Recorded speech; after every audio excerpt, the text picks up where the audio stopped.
Good morning, and thank you for taking the time to join us for today's webinar and demonstration entitled Unified SASE Secures Modern Work.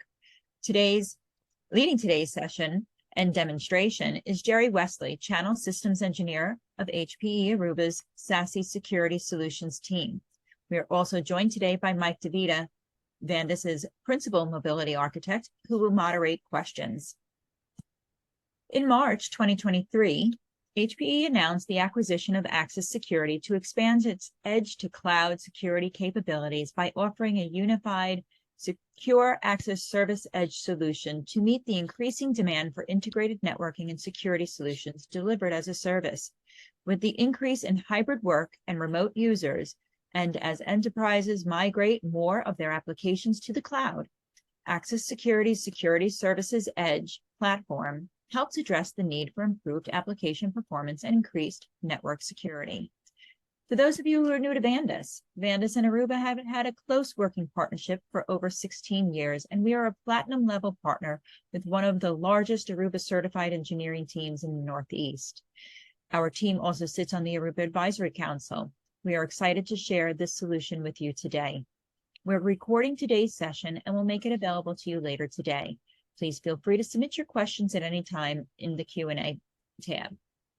We also have a polling question for you today, so we hope you take part in that. And lastly, a quick reminder to visit our website, vandis.com/events, for a list of other upcoming events that you might be interested in. And now I'll turn it over to Jerry and Mike. Thank you, Joanne. So my name is Jerry Wesley, and I'm a channel systems engineer for HPE Aruba Networking, and I'm part of the SASE specialist team. So I focus solely on SSE security and SD-WAN. So I'm going to be talking about how those two merge together to make up SASE, and but I'm going to put a very heavy focus today on the security side of the SSE solution that Joanne just mentioned. And Mr. Mike. Hi, how you doing, everybody? Thanks for joining us. My name is Mike DeVita. I've been with Vandis for about 8 years now, and I'm the principal mobility architect here. So I work a lot in the throughout the entire Aruba portfolio, not just Axis and SASE here. Thank you, Mike. So let's get started. So the market has really been shifting more and more towards security over the years. Now, what we found is that the majority of customers and people that are looking at the SASE solution, they're really looking toward the SSE platform first and foremost. So that includes our Axis Security solution that we are going to focus on today. The other side of the equation is much less in the forefront of their strategy is the SD-WAN side.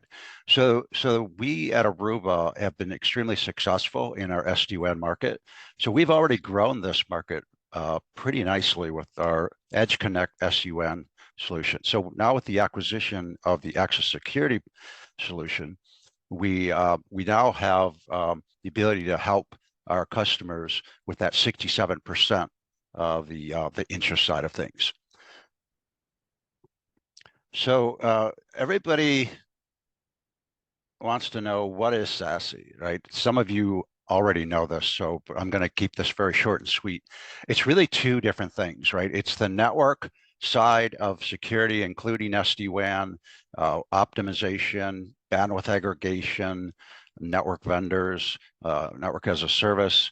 And then on the right side, it's the security, secure web gateway, CASB, Cloud Access Security Broker, Zero Trust Network Access, VPN. So these are all the security features that make up SSE, and the combination of SSE and SD-WAN create this SASE solution. And this is really something that Gartner kind of created a few years back, and it's kind of grown into the integrated SASE solution, which we now have. Right, so at this point, we're going to pause, and we have a quick poll. And the question is, where are you in your SSE journey? Sure. So we'd like to know where you are in your SSE journey. So are you at a point where you're implementing a SASE strategy with a software-defined SD-WAN platform, implementing SASE strategy with a secure edge platform? You plan to adopt a SASE platform within the next 24 months? you're beginning your SSE with zero trust network access deployment, or you're focusing on cloud access security broker or CASB.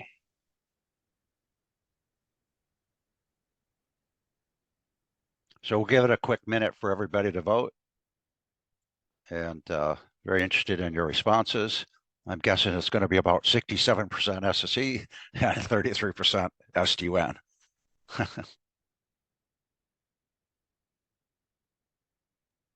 And I just want to make sure, Mike, you're able to see the percentages of the responses that are coming in. I cannot actually. Okay, I can. So when you're ready, I'll read them off. You guys ready? All right. So we have actually 46% saying they plan to adopt an SSE platform within the next 24 months, followed by beginning SSE with a zero trust network access strategy is 23%. So a little bit more than half are heading in that direction, and only 8% are implementing SASE strategy with SD-WAN, and 15% are implementing SASE strategy with a secure service edge currently. So, Excellent. Excellent. Outstanding. Wonderful. All righty, so let's dig in. So this is what the total solution looks like. There are really 4 pillars of functionality. Oh, and here's the answers. So for the survey responses, I'm glad you put this up, Joanne. We can see here what Joanne just read off. These are the percentages of the answers. And so the winner is the middle, plan to adopt a SSE platform within the next 24 months. Not surprised, but very, very helpful. Thank you. All right, so the 4 pillars, right? So zero trust network access. This is very simply put a VPN client replacement, but it's really much, much more. So it's very, very fine-grained control, getting users off the network, giving users least privilege access to the applications. This is really a very secure way to implement zero trust. On the top right corner, secure web gateway. This is the ability to block sites like gambling, for example, or social media, inspecting SSL traffic, and providing malware protection for end users. And then the bottom left corner is cloud access security broker. And so what this does is this is a feature that's solely focused on SaaS applications like Dropbox or Salesforce or SharePoint. And it gives us the ability to protect data.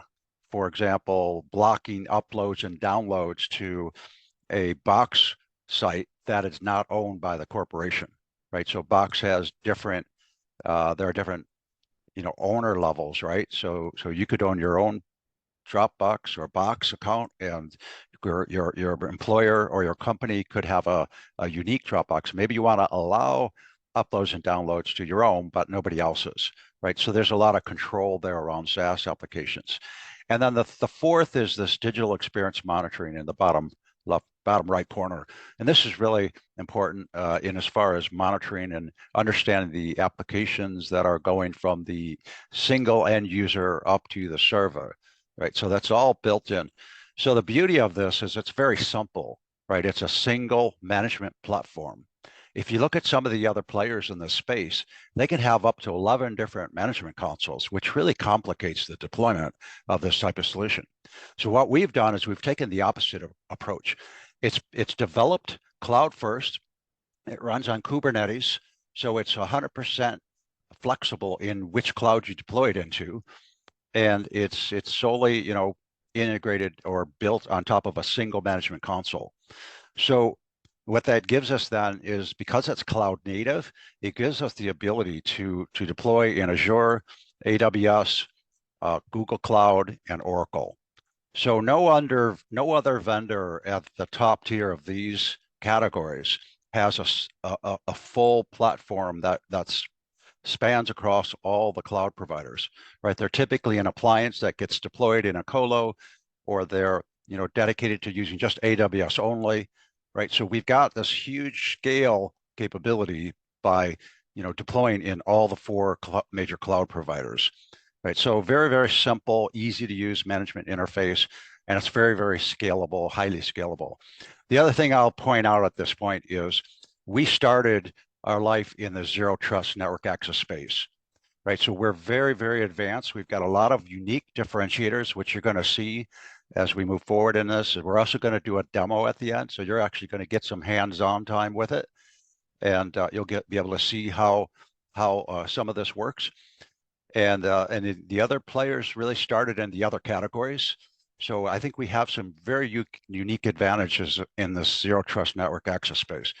The other reason that matters is that the majority of customers want that functionality first. In other words, the biggest piece of the pie in the market is focused on ZTNA right now, right? Secure Web Gateway second, and Cloud Access Security Broker is third, right? So it's important, like, to kind of like put this all into context and understand what we do and what our differentiators are and how we accomplish that. All right, so there's another use case that we can do above and beyond, and that is this third-party contractor with a browser. So no agent required. We can give very, very, advanced access to end users.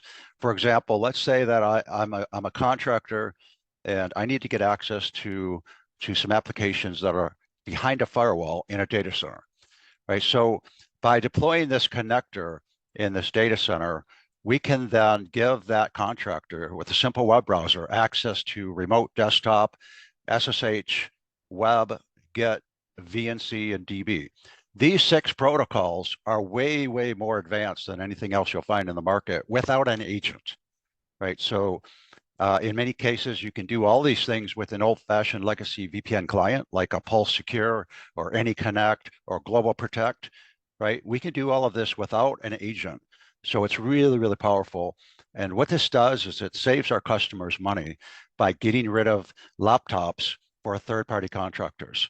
So instead of shipping out a laptop with a VPN client with 2-factor authentication, you can simply give them a portal to log into with a web browser and give them access to all these applications. So we've had some very, very, big success stories with this use case. And this is a piece of the puzzle that the other players cannot accomplish, right? So they can do zero trust network access, but it's at a much higher level. They can't get down with these protocols and give the end users access without having an agent or an old-fashioned VPN client. So then what that buys us is the ability to reduce infrastructure costs. By deploying our solution, you can get rid of a VPN concentrator, SSL inspection, data loss prevention. All of these capabilities are kind of baked into the solution. And in the old-fashioned legacy VPN client world, you typically would deploy a VPN concentrator in a data center. All the users would have to go back to that concentrator. Then all that traffic would get inspected by a multitude of appliances inside the data center, right? So our approach is the reverse. We take users off the network. They're never on the network to the point where, when you get a VPN client, you literally can go anywhere you want in the organization. What we do is the reverse. We give you least privilege access. Everything is going through the security cloud. So think of it as a big firewall in the sky, except it's fully deployed, at all 4 cloud providers, highly scalable and resilient. And all of these capabilities come along with the cloud managed solution.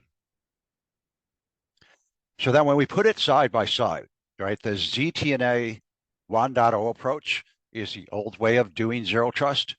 And on the right side, the access security way of doing it gives you a whole lot more, right? So we pick up on this agentless web SSH, sorry about that, agentless web SSH, RDP, GET, DB, VNC access, full SSE inspection, segmentation, any port, any protocol. So this is a big one.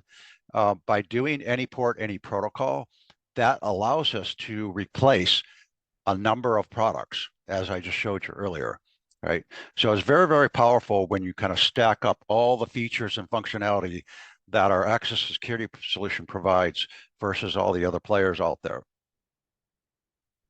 So what I'd like to do now is go a little bit deeper and just talk about some deployment options, right? So one of the big ones is this connector, this purple icon that you see in the data center here is a connector.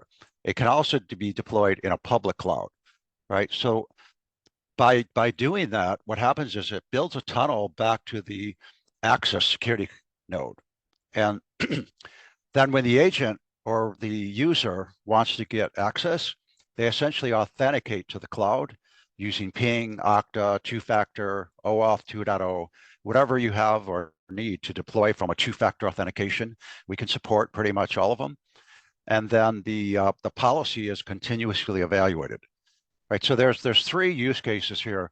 I'm showing an employee that has an agent deployed. I'm showing a third-party contractor, and then there's a branch user.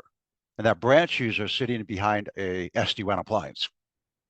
So if we focus for a moment on the employee, that employee represents somebody that needs to get to the data center apps and the public cloud apps, right? So that means that's what this purple line is representing, the destinations of the data center and the cloud, right? But what if the third-party contractor needs to get to those same applications, right? So that third-party contractor can also get to those apps using that connector, right? So it's a very, very powerful way to give both types of users access to the applications. And again, by doing so, we're keeping them off the network and we're only giving them access to what they need. So then the benefits are numerous, right? It's a single platform. We've got visibility to all user traffic. It's very flexible and simple to administer on day 2 for administrators. For example, if you want to add an app, it's going to be very fast and easy. I'm going to actually show you an example of that during the demo. And the other 2 use cases that I'd like to focus on and draw your attention to is the secure web gateway, right? So the employee, for example, let's say that you want to block access to certain web apps, right? With the secure web gateway capabilities, you can block access to gambling or allow access to certain sites within categories. So you can whitelist individual sites, but all the major groups, gambling, social networking, all of the other major groups are there, and you're able to completely take care of those. So that is the secure web gateway piece. The cloud access security broker piece is the SaaS quadrant down here, right? So being able to limit and restrict uploads and downloads, being able to stop credit card downloads, for example. So you can put regular expressions in, you can develop your own advanced regular expressions if you like. So very, very scalable and configurable at that level as well. Yeah, Jerry. So I just had a quick story to share with everyone. So I know this slide looks a little busy, a little complicated, but Access really does abstract a lot of that complexity from the deployment and from the solution. So when Vandis started evaluating the solution, we were set up with a test tenant, and another engineer and I kind of took some time, and within I would say an hour or two, we had a connector deployed and we were offering up a few of those clientless applications. So I had access to, the other engineer was actually accessing an SSH server and a web server that was actually sitting in my house. So, that deployment it abstracts a lot of that complexity, and it really does kind of emphasize how easy it is to present those apps, not just on day 1, but going forward. So that's really awesome, Mike. So you're telling me that you deployed a connector in your home lab environment. Yes. And then your peer was able to use a web browser, log in, and get access to the SSH server and other apps.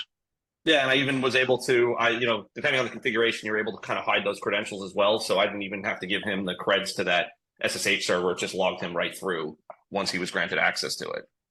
And how long did it take you to set that up from start to finish? I would say maybe an hour or 2. Kind of looking at some documentation and experimenting a little bit. So just to confirm, you're a brand new I would say it was the user. other way around. Engineers typically it's the experiment first and then read the documentation if we can't get it going. Right. So just to clarify, so you got a brand new tenant, factory fresh. You didn't have any help from Aruba.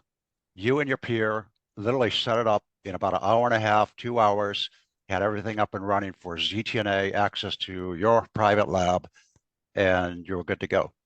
Yeah. Yeah. That's outstanding. So there's the simplicity, folks. It really is simple. You know, the point of this slide is really to show some of the advanced capabilities, but from a management perspective, it's really, really simple. So there's another feature I'd like to switch gears now and talk about, and that is smart routing. So smart routing is something where we measure telemetry between cloud hops and in client and server. Right. And so what you're seeing here is specifically latency. That's round trip time. How long does it take to get from the Atmos client on the right side to the server or the connector on the left side? And what we see here is the top line is the fastest round trip. So what we're going to do automatically is we're going to take that trip and deliver the traffic and sessions between that client and that server across that path.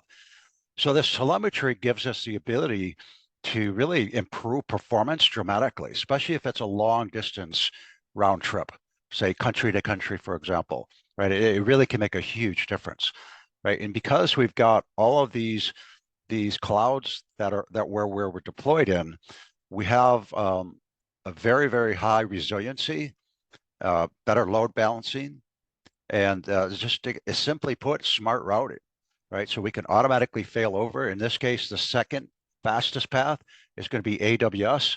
So if something happens to that Oracle cloud and the path for any reason drops off, we can automatically reroute the traffic to the AWS path, which is the second fastest path. The other thing to note here down at the bottom is that we actually have over 350 POPs deployed worldwide. Right, so it's extremely scaled out, you know, highly resilient, and because it runs on cloud first Kubernetes technology, we can rapidly deploy a brand new POP in about an hour and a half. So that's how we were able to scale up to 350 plus POPs. Our biggest competitor literally has around 200 POPs. So I think that's pretty cool that we're able to do that. So now let's bring it back to the very beginning. We talked about what is SASE, right? So we have this very advanced SD-WAN solution that's been available for around 7 years now. It's widely deployed, very popular. Automation, orchestration, all built into the orchestrator, deployable in physical, virtual, cloud appliances, very advanced security, IPS, IDS capabilities. And last but not least, WAN optimization is built in. It's literally a one push button. So it's very, very advanced WAN optimization because it's very mature, but it's also very simple. So when we couple this with the new access security acquisition, the Secure Service Edge, Zero Trust Network Access, Secure Web Gateway, Cloud Access Security Broker, and the Digital Experience Monitoring, it creates this unified SASE solution. Right, so we've got the capability now to build out a orchestrated SASE deployment. So using the SD-WAN appliance at the branch and the access security nodes in the cloud, we're able to build tunnels to encrypt traffic between the end users and the destination servers. Right, so very, very scalable and easy to deploy using our service orchestration capability. So you literally go into the orchestrator, you deploy it automatically using service orchestration, and then we find the closest two POPs depending on where that branch is located. So based on latency, no matter where they are in the world, we'll deploy to the closest two POPs for that branch. Now, we also support all the other SSE providers out there, and we have supported them for years, and we're going to continue to do so. So the moral of the story is you can use our SD-WAN solution with any of the other players, or you can use it with the access security solution for a totally integrated SSE solution or SASE solution. And we are building some very advanced capabilities that are not shown here. We can talk about them later on or set up a follow-up meeting if you like. But we are building some very unique differentiators in the future, and our roadmap is pretty impressive. And I can tell you from experience, I came over with the Silver Peak acquisition into Aruba, and when they acquired us, They actually gave us more money, more resources, more engineering, and they left us as a standalone business unit, so to speak. And we literally grew the technology and grew the customer base, growing sales. So they did the right thing when they acquired us. And I think they're going to do the exact same thing with the SSE. What I've seen already in the 6 months or so that we've had the product is they're doing the exact same thing. So they're letting us grow, organically, if you will. So now that takes us to the demo. So what I'd like to do at this point is, before I give you the credentials to log in, I'm going to have you log in as well. I do want to show you the management interface and the agent, right? So the management interface is very simple. Here's the dashboard. So we've got some high level information about the sessions, the users, the applications, the groups and the protocols, and Windows Server, Mac OS operating systems. We also support Android and iOS and Linux. The locations on where these users are. I've got some digital experience monitoring capabilities. I can drill into users. I can get network information. So I'm not going to go real deep on this. I also want to show you the agent. So this is the VPN client replacement, as well as the advanced network zero trust network access. So it can restrict you or users from becoming, it's pretty powerful in that respect. So for example, one of the use cases I mentioned earlier is limiting access to gambling, right? So as you can see here, I just went to gambling and access to this page is blocked. So if I go back and I pause my agent, and I'm essentially turning it off, right? Now we can change this. We can keep this agent always on, but for my purposes, I have the ability to resume and pause. So it's currently off, right? So if I now go back to my gambling page, it works, right? So the agent itself is, has multiple features and capabilities, right? It can do secure web gateway, it can do cloud access security broker, it can do VPN client replacement, it can get very granular as well. And it's all very, very simple, right? So what I'm going to do now is I'm going to give you a link to log in. So there's two ways you can do this demo. You can use your phone and point your camera at this QR code and log in with demo and Aruba 123.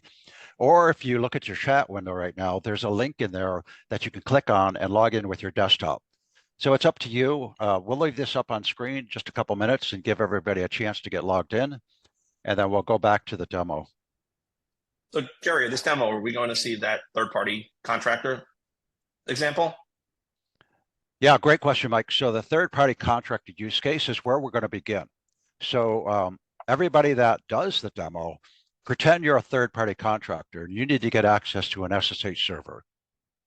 So the SSH server is going to be one of those application tiles you're going to see. And then after that, we'll get more advanced, and I'll show a demo of a power user, right? So first we'll do the third-party contractor, then I'll do a power user demo, and we'll make this as interactive as we can. So I think we may have had enough time there to get people logged in and accessing the demo. So what you should see is something that looks like this, right? So you have three applications, tiles. You can see here, if you click on the Aruba application, it takes you to the Aruba networking website. Nothing fancy, except I'd like to draw your attention to the URL.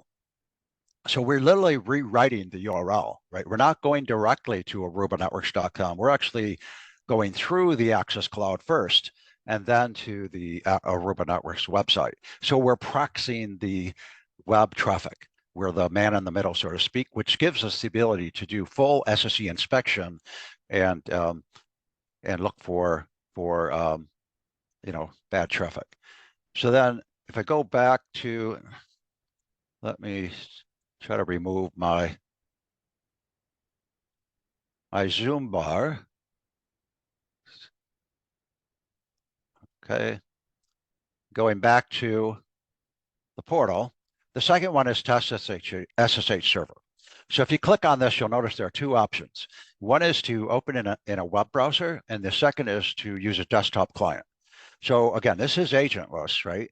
If I'm a third-party contractor, and for example, let's say that I'm a network as a service, and I'm managing your network, right? So maybe this gives me access to get into the switches and routers and firewalls and literally manage those devices without having a VPN client installed, right? So you can see here, it's a standard SSH session. This is exactly what you would need a VPN client for, but in our case, you don't. The other example is if you click on use a desktop SSH client, you can see you can copy a token that would enable you to simply use your own client. So in my case, I'm just going to bring up a command line. I'm going to paste that command in there, and boom, I'm into the SSH server natively with my Windows command line. Now, if I want to use PuTTY, I can do that as well. If I want to use Mac and terminal, I can do that as well. So there's a lot of ways to support third-party contractors without giving them a VPN client. So now I'd like to take it a step further and show you what it's like on day 2. So let's say, for example, I want to add a brand new application. And that application is going to be just a simple example of the Vandis website.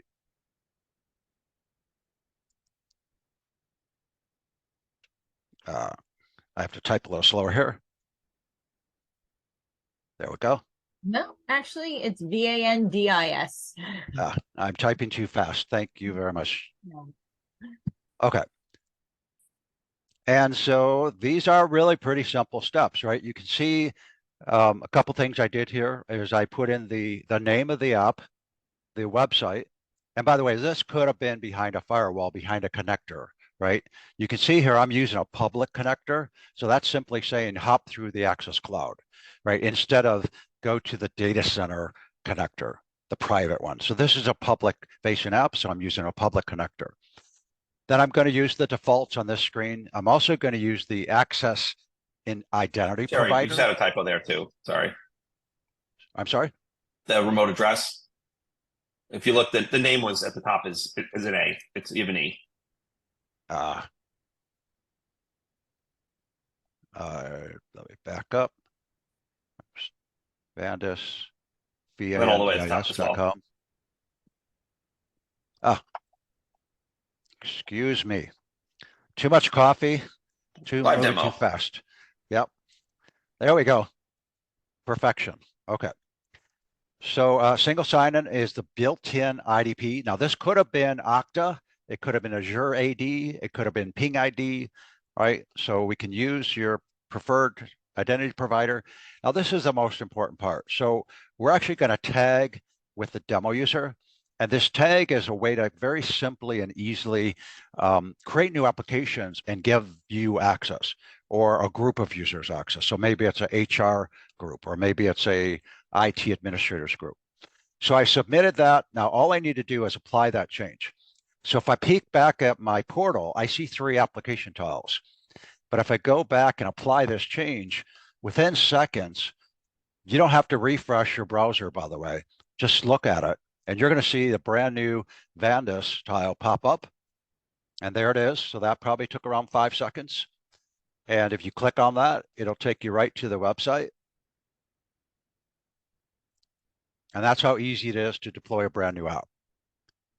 So that's the simplicity of the day 2 operations, adding more apps and giving access to the end users, right? Notice again the URL is being rewritten. So I'd like you to stay on this page for a moment. And what I'm going to do is I'm going to revoke access. So I'm simply going to find the application and I'm going to turn it off. In the console, I'm going to apply the change. And now if we go back and look at that application, I'm going to simply refresh it. And I just lost access, right? So if you refresh your browser, you're going to see the same thing. You lost access. So I can also go back and disable the user account just as quickly and easily. So this is the continuous authorization. So we're continuously within 5 seconds, checking to see if you have privileges to get to that application. And if you don't, we're removing privileges immediately, right? So very, very useful from a security perspective to do that. So then what I'd like to do now is switch gears, and I'm going to log out, and I'm going to now show you the power user use case. So I'm an IT guy. I need access to all kinds of applications in the data center, right? So I've got a private lab set up, and I've got a connector deployed in that lab, just like Mike explained earlier. And what I have is a number of applications. So I've got an orchestrator. Remember the SD-WAN orchestrator I showed you earlier, where we're integrating SASE together with the branch SD-WAN appliance and the cloud access security node. So I've got this orchestrator, and I've got this environment up and running, and I've got service orchestration. I got five appliances deployed on the left side here. You can see the New York City appliance here, and I'll zoom in just a little bit here. But over here with the service orchestration, you can see I've got 2 tunnels that are configured and up and running. So that's really not the point of the demo. The point of the demo is to show you that this is a private, in a lab environment. And if you notice this IP address for the technical people out there, that's a private IP. I should not be able to reach that. I'm actually sitting in a hotel room right now, and I'm able to get to this private lab server. So this is a pretty cool way to get to those resources. Here's another one. This is a vCenter server, right? So that I'm the IT guy, and I need to do my job, but I don't want to I don't want to have a VPN client, or maybe I'm at the relatives on Thanksgiving, and I want to get to it. So I quickly launch a web browser and log in, 2-factor authentication, and now I'm looking at my vSphere vCenter client, and I'm able to do my job, right? So all agentless. The other use case is the RDP. I talked about the RDP capabilities earlier on. So I can literally open up RDP in a web browser. And what I'm doing here is I'm logging into a Windows 10 environment. Notice I didn't have to type in a username or password. Let me close that browser, right? So this is my Windows 10 environment, and I'm able to see the full desktop, right? So if I have a full screen button right here, I can see here that it's very interactive, right? Very quick. I also have another app up here called Adobe Photoshop Express. So I'm going to get out of this for a moment and show you another advanced capability that we have, again, with just a simple web browser. Adobe Photoshop Express, on that same virtual machine, I can literally get to a single application without having an agent.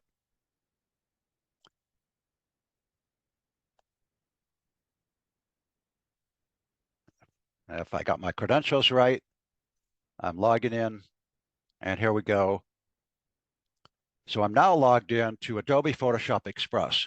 If I put this in full screen mode, notice I no longer have a start menu. I no longer have any apps that I can operate, right? I simply have a single application that I can work on. So this is my, artwork. Let's say that I'm in marketing, and I'm a designer doing some artwork for my marketing firm, and I'm just using a simple web browser. Maybe I have a Mac at home, and I just use Safari, and I'm able to do all of this type of work. I can then save my work, edit it, save it, and give it back to my employer, and I'm good to go. So that's another use case. And then the SSH use case, you saw that earlier. Again, you can use the web browser or the SSH client of your preference. And then a couple other things I want to show you real quick.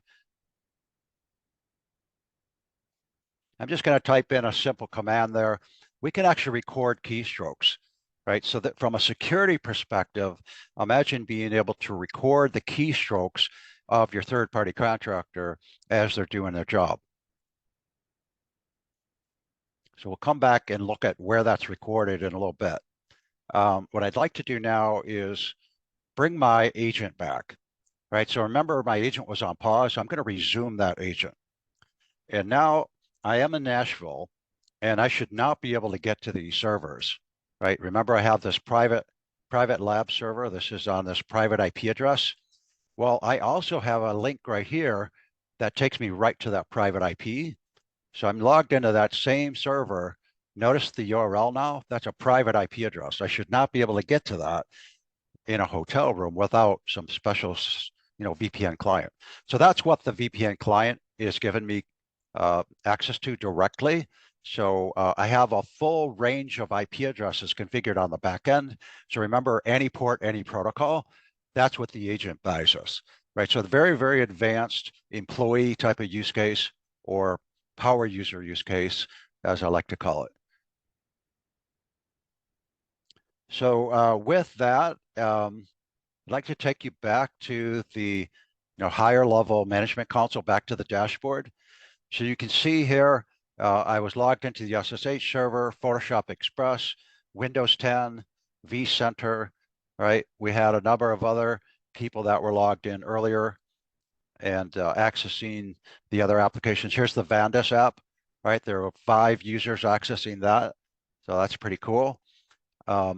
If I drill down into my SSH server app, so remember when I typed this, Vandis rocks. So we've actually recorded that on the back end. So the digital experience monitoring gets pretty advanced. I'll just give you a sneak peek at what that looks like. So if I go into exploration, I could see in the last hour, there were several sessions happening.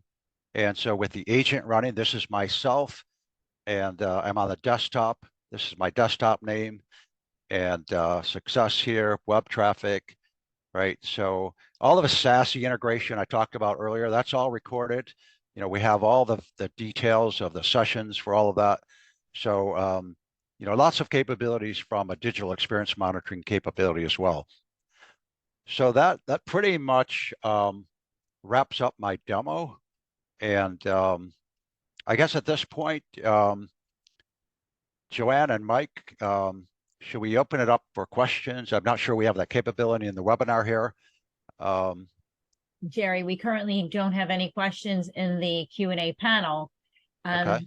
Mike, do you have any comments now that you've participated in the demo? Can you just delve a little bit more into how the connector works? And, do they need to talk to each other? Or, if I have kind of pockets of access, is that a good way to leverage that connector? So great question, Mike. So what I'll do for that answer is go back to the diagram for just a minute, right? And so for example, this is a simple diagram. The connector is deployed in a private data center, lab, cloud environment, right? And the end user, either the contractor or the user with an agent, goes through the cloud and to the connector to get to those resources behind the firewall, right? So from a deployment perspective, what that looks like is we simply go into settings, connectors, and here we can add connectors, right? So in my case, I've got 2 connectors deployed in a HA cluster, and we have to create zones. So think of this, if you understand firewall zones, there's an internal zone, there's a DMZ zone, there's a public zone, right? So you simply give it a zone name, and in my case, this is my Lakewood Ranch, Florida zone. And so I've deployed 2 connectors. I simply would, if I wanted to deploy another one, I would give it a name. Connector number 3, I would pick a zone.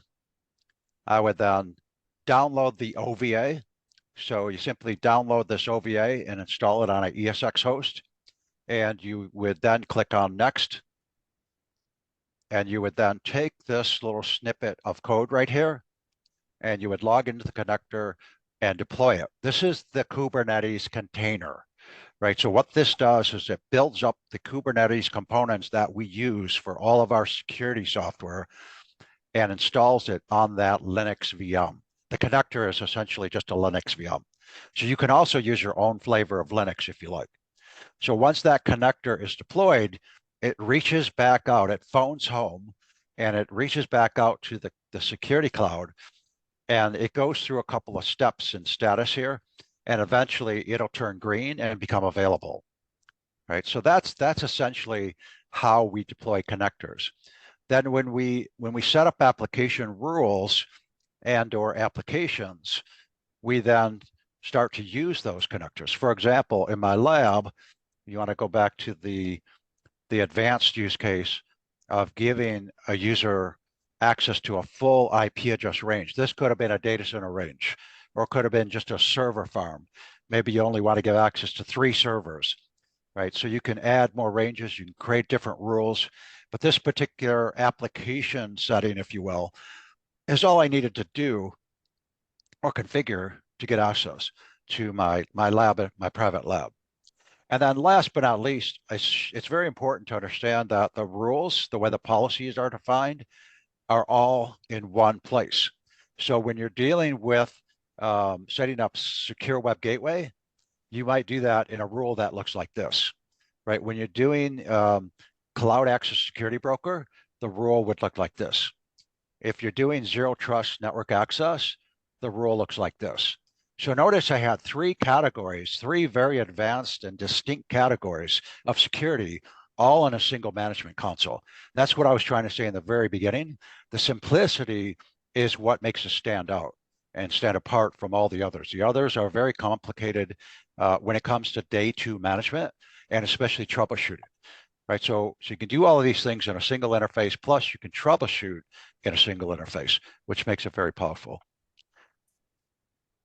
So, yeah, definitely. So Jerry, we had a live question. I clicked the wrong button actually on it, but one participant asked, is Aruba SD-WAN required for this to function, or can it be deployed as a separate standalone solution? Very good question, and the answer is not required. Can be deployed independently, right? So if we go back to my SASE slide, this particular slide, let me put this in full screen mode. This slide spells out, integrated SASE, right? So that would be Aruba plus Aruba. However, this could be Aruba Edge Connect Plus Zscaler, or it could be Access Security plus somebody else's SD-WAN appliance, right? So it really doesn't matter. You can mix and match vendors. Let's call it multi-vendor independent, right? So we have been best of breed for years and years and years, and now we have best of breed plus access security, and then access security can also work with anybody's SD-WAN product as long as they can create a third-party IPsec VPN tunnel, and that's pretty much table stakes these days. Does that help? Yeah, no, definitely. We got another one. Is there a limitation to software or services that can be deployed as apps?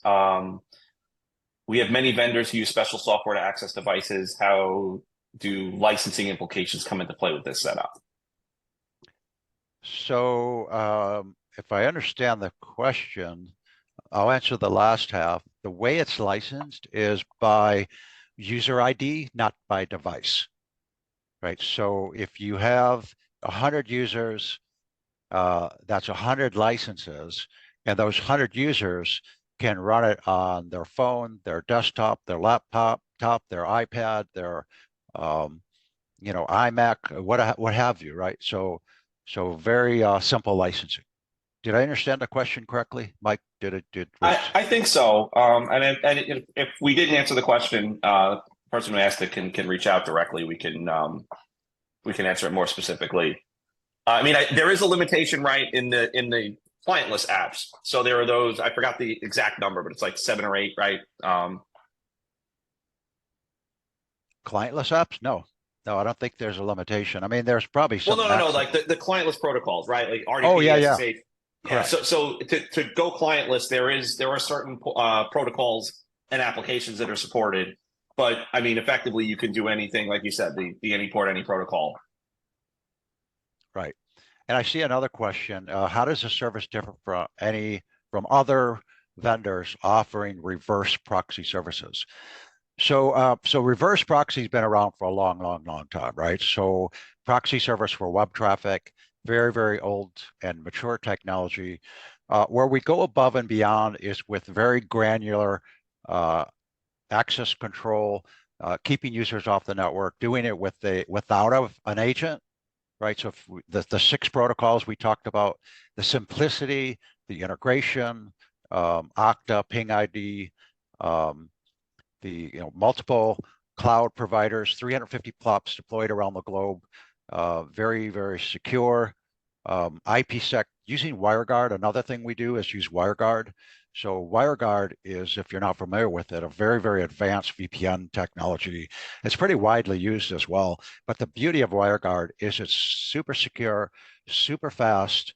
And also when you change your IP address, let's say you go from a wireless network to a hotspot on your phone, you don't have to re-authenticate, right? So with the old-fashioned clients, you had to re-authenticate. So I would say that the management console is very high on the list. The simplicity is very high on the list on how we differ from other proxies, as well as all the other use cases that we can provide that they typically don't. I see another question here. What reporting is available to monitor the service and users on the network? So let me go back to the management console and dig in again to some of the reporting capabilities. So under Insights, there are applications. There's also users and network experience monitoring. So for example, let's say that I want to see my user ID for the last 6 hours, and I want to see my CPU usage, my memory usage, right? So I just had the agent on this morning, right? I started early, so I only have 2 hours of data here.